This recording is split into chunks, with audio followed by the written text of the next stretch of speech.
ഇങ്ങനെ ശിവേലിക്കുള്ള ഒരുക്കങ്ങളൊക്കെ തന്നെ തയ്യാറായിരിക്കുകയാണ്.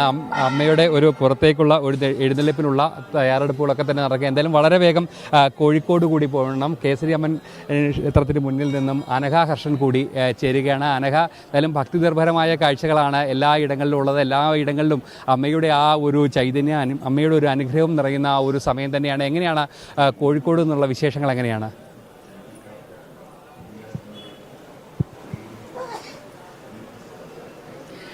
അരുൺ കൊടുങ്ങൂർ, കഴിഞ്ഞ 9 ദിവസവുമായി കോഴിക്കോട്ടെ വിവിധ ഇടങ്ങളിൽ വലിയ രീതിയിലുള്ള നവരാത്രിയോടനുബന്ധിച്ച് വലിയ ആഘോഷ പരിപാടികളാണ് നടക്കുന്നത് എന്നതാണ്. ഈ ദേവിയെ ആരാധിക്കുന്നതിലൂടെ ഐശ്വര്യവും സമ്പൽ സമൃദ്ധിയും ലഭിക്കുമെന്നാണ് വിശ്വാസികളുടെ വിശ്വാസം. അതുകൊണ്ട് തന്നെ വലിയ ആഘോഷ പരിപാടികളാണ് കഴിഞ്ഞ കുറേ ദിവസങ്ങളായി കോഴിക്കോട് നടക്കുന്നത്.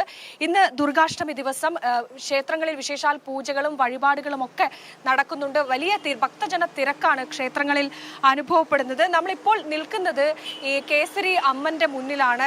കഴിഞ്ഞ 9 ദിവസവും നവരാത്രി സർഗോത്സവത്തിന്റെ ഭാഗമായി വലിയ രീതിയിലുള്ള പരിപാടികളാണ് കേസരി സംഘടിപ്പിച്ചത്. അക്ഷരാർത്ഥത്തിൽ പറഞ്ഞാൽ ഈ കേസരിയിൽ നടക്കുന്ന നവരാത്രി സർഗോത്സവം എന്ന് പറഞ്ഞാൽ ഉത്തര മലബാറിന്റെ സാംസ്കാരിക ഉത്സവമായി അത് മാറിക്കഴിഞ്ഞിരിക്കുന്നു എന്ന് തന്നെ പറയാതിരിക്കാൻ കഴിയില്ല. ഈ സർഗസംവാദ സദസ്സ്, അതുപോലെ തന്നെ വ്യത്യസ്തമായ പരിപാടികൾ, സാംസ്കാരിക പരിപാടികൾ, അങ്ങനെ വിപുലമായ ആഘോഷ പരിപാടികളായിരുന്നു കഴിഞ്ഞ കുറേ ദിവസമായി ഈ കേസരിയിൽ നടക്കുന്നത്. നമ്മളിപ്പോൾ നിൽക്കുന്നത് കേസരി അമ്മന്റെ മുന്നിലാണ്. ഇന്ന് ദുർഗാഷ്ടമിയോടനുബന്ധിച്ച് വിശേഷാൽ പൂജകളും വഴിപാടുകളും ഒക്കെ ഇവിടെ നടക്കുന്നുണ്ട്. അപ്പോൾ കേസരി മുഖ്യ പത്രാധിപരായിട്ടുള്ള ഡോക്ടർ NR മധു ആണ് നമ്മോടൊപ്പം ചേരുന്നത്. കഴിഞ്ഞ കുറേ ദിവസമായി കേസരി വിപുലമായ പരിപാടികളാണ് നടക്കുന്നത്. ഇന്ന് ദുർഗാഷ്ടമിയാണ്. കേസരി അമ്മന് വിശേഷാൽ പൂജകളും വഴിപാടുകളും ഒക്കെ നടക്കുകയാണ് അല്ലേ? 10 ദിവസം നീണ്ടു നിൽക്കുന്ന ഈ ആഘോഷം അക്ഷരാർത്ഥത്തിൽ നവരാത്രി സർഗോത്സവം എന്ന പേരിൽ കേസരി ആരംഭിച്ചിട്ട് 5 വർഷങ്ങൾ പിന്നിടുകയാണ്. സ്ത്രീത്വത്തെ ആരാധിക്കുക എന്ന ആ ഭാരതീയ സമ്പ്രദായത്തിൻ്റെ മനോഹരമായ ആവിഷ്കാരമാണ് നവരാത്രിയിൽ നമ്മൾ കാണുന്നത്. ലൗകിക ജീവിതത്തിൽ വിജയിക്കുവാൻ നമുക്ക് ശക്തിയും ധനവും ജ്ഞാനവുമാണ് ആവശ്യം. ആ 3 ഭാവങ്ങളും നമ്മൾ സ്ത്രീത്വത്തിൽ, സ്ത്രീ ദേവതയിലാണ് കാണുന്നത്. മദർ വർഷിപ്പ് എന്ന് ലോകം മുഴുവൻ പറയുന്ന ഈ അമ്മ ആരാധന, മാതൃ ആരാധന, അതിൻ്റെ ഏറ്റവും മനോഹരമായ രൂപമാണ് നവരാത്രി കാലത്ത് കാണുന്നത്. ഇന്ന് ദുർഗാഷ്ടമി ദിവസമാണ്. ഭഗവതിയെ ശക്തി രൂപത്തിൽ ആരാധിക്കുന്ന സിദ്ധിദാത്രി എന്ന ഭാവത്തോടുകൂടി വിരാജിക്കുന്ന ഭഗവതിയുടെ ഭാവമാണ്.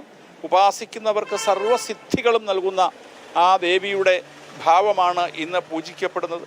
കേരളത്തെ സംബന്ധിച്ചിടത്തോളം ഇന്ന് ദുർഗാ പൂജയാണെങ്കിൽ നാളെ മഹാലക്ഷ്മി പൂജയാണ്, അല്ലെങ്കിൽ ഇന്ന് മഹാകാളി പൂജയാണെങ്കിൽ നാളെ മഹാലക്ഷ്മി പൂജയും, അതുപോലെ വിജയദശമി ദിവസം നമ്മൾ സരസ്വതി പൂജയും, ജ്ഞാന ദേവതയായ സരസ്വതിയെയുമാണ് പൂജിക്കുന്നത്.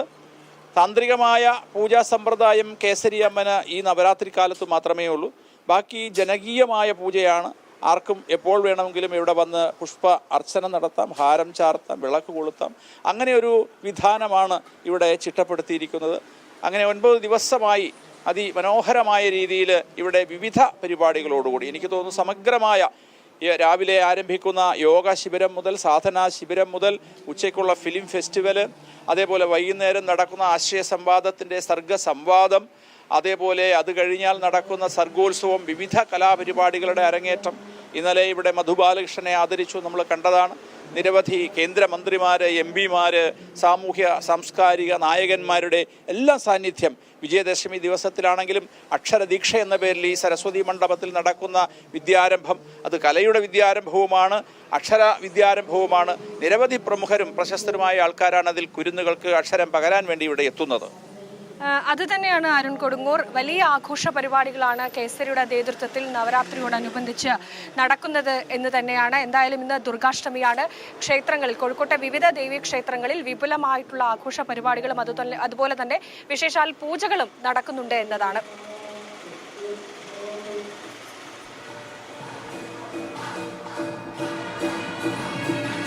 തീർച്ചയായും അതുതന്നെയാണ് ഭക്തിസാന്ദ്രമായ ഒരു അന്തരീക്ഷത്തിൽ ഏറ്റവും പുണ്യം നിറയുന്ന, ഏറ്റവും ശ്രേഷ്ഠമായ, ഏറ്റവും പരിപാവനമായ ഒരു കാഴ്ച കൂടിയാണ് കാണുന്നത്. ഇന്ന് ഏറ്റവും പ്രധാനപ്പെട്ട ഒരു ദിവസത്തിൽ ദേവിയുടെ ശിവേലിയുടെ ദൃശ്യങ്ങളാണ്. ദേവി അങ്ങ് ക്ഷേത്രത്തിന് വലം വെക്കുന്ന ഏറ്റവും മനോഹരമായ ഏറ്റവും പുണ്യമായ ഒരു നിമിഷങ്ങളാണ്. അതിൻ്റെ ഒരു തത്സമയ ദൃശ്യങ്ങളാണ് നമ്മളിപ്പോൾ കണ്ടുകൊണ്ടിരിക്കുന്നത്. എല്ലാ ഇടങ്ങളിലും അങ്ങനെ സരസ്വതി മന്ത്ര ധ്വനികളാൽ മുഖരിതമാകുന്ന ഒരു അന്തരീക്ഷം. ഭക്തിയുടെ പാരമ്പര്യത്തിലേക്ക് കൊല്ലൂർ മൂകാംബി ക്ഷേത്രം ഒന്നാകെ എത്തുന്ന ആ ഒരു കാഴ്ചകൾക്ക് തന്നെയാണ് കാണുന്നത്. അമ്മയ്ക്ക് പിന്നിലായി നാമം ജപിച്ചുകൊണ്ട് അമ്മയുടെ മന്ത്രങ്ങൾ ഉരുക്കഴിച്ചുകൊണ്ട് പതിനായിരങ്ങൾ ഇങ്ങനെ ഒഴുകിയെത്തിക്കൊണ്ടിരിക്കുകയാണ്. വലിയ രീതിയിലുള്ള ഒരു തിരക്ക് തന്നെയാണ് ക്ഷേത്ര സന്നിധിയിൽ അനുഭവപ്പെട്ടുകൊണ്ടിരിക്കുന്നത്. എന്തായാലും ഏറ്റവും അടുത്ത ആ ദൃശ്യങ്ങൾ നമുക്ക് പ്രേക്ഷകർക്ക് മുന്നിലേക്ക് എത്തിക്കാൻ കഴിയുന്നു. ആ ഒരു ദൃശ്യങ്ങൾ തന്നെയാണ് ഇന്നത്തെ ഏറ്റവും പ്രധാനപ്പെട്ടതായി കാണുകയും ചെയ്തിരിക്കുന്നത്. എന്തായാലും നാളെ നടക്കുന്ന ആ ഒരു രഥോത്സവം അടക്കമുള്ള ചടങ്ങുകളുടെ തത്സമയ സംപ്രേഷണം കൂടി ജനം ടിവിയിൽ ഉണ്ടാകും. എന്തായാലും ഭക്തിസാന്ദ്രമായുള്ള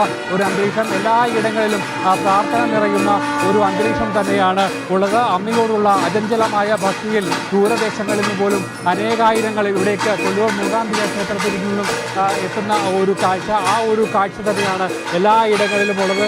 തീർച്ചയായിട്ടും ഭക്തരെല്ലാവരും അമ്മയെ കണ്ട വലിയൊരു നിർവൃതിയോടുകൂടി ഇവിടെ അമ്മയെ കാണുന്ന ഒരു ദൃശ്യമാണ് നമുക്ക് കാണാൻ സാധിക്കുന്നത്.